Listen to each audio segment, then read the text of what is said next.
These migrants is going to take many months, if not quite possibly many years, Kevin.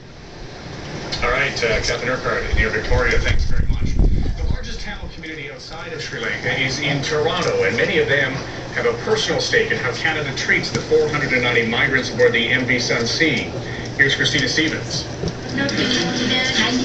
There's no keeping up with calls from frantic relatives.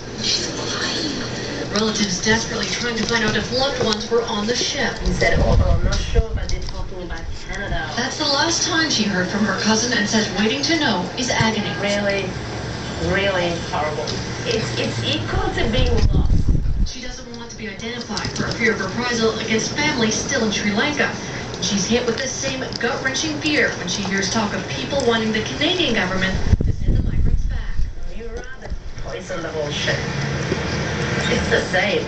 Rather than being beaten to death and tortured to death. At this point, I can say that I have touched it.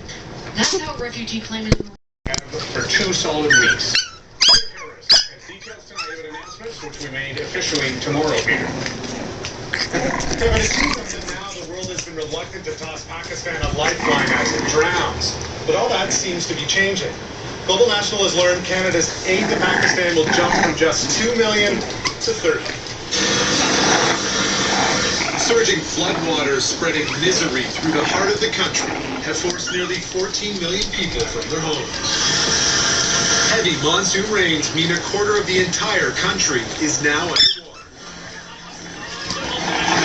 Officially, the swollen Indus River has killed 1,400 and destroyed over 700,000 homes. That's nearly as many houses as you can find in Montreal or Toronto.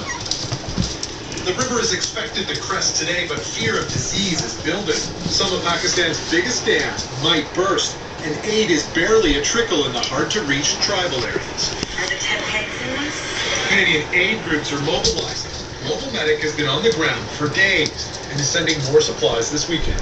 We've got houses wiped all over the place, and the beneficiary population are dispersed. So you may have, one village that is completely destroyed or affected, and 2 kilometers away, life is totally normal.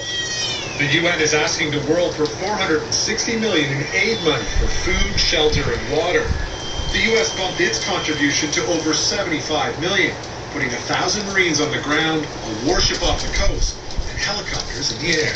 There are many parts of Pakistan, particularly along the Afghan border, where the Pakistani state has never really been firmly in control. Its lack of control could increase, and there could be new areas where the ability of the Pakistani state to run things and to be in charge could be greatly diminished.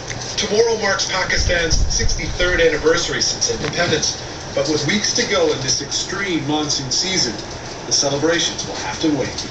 Peter Harris, Global News, Ottawa. A Saskatchewan man has been killed in a tornado in North Dakota.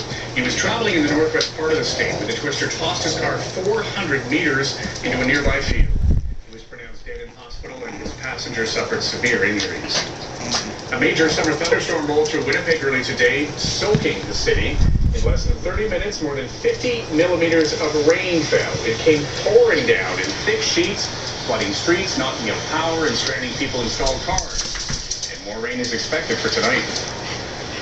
A man police in the U.S. believe may be a serial killer will be standing trial in one of several states where 18 people were stabbed, 5 of them fatally. He was intercepted yesterday, minutes before he tried to get on a flight to Israel. Here's our Washington Bureau Chief Eric Sorensen. Friends called Elias Abolazem the gentle giant, but the attacks of which he's accused were anything but gentle. Etwan Wilson among those viciously stabbed. Sorry for him, my heart.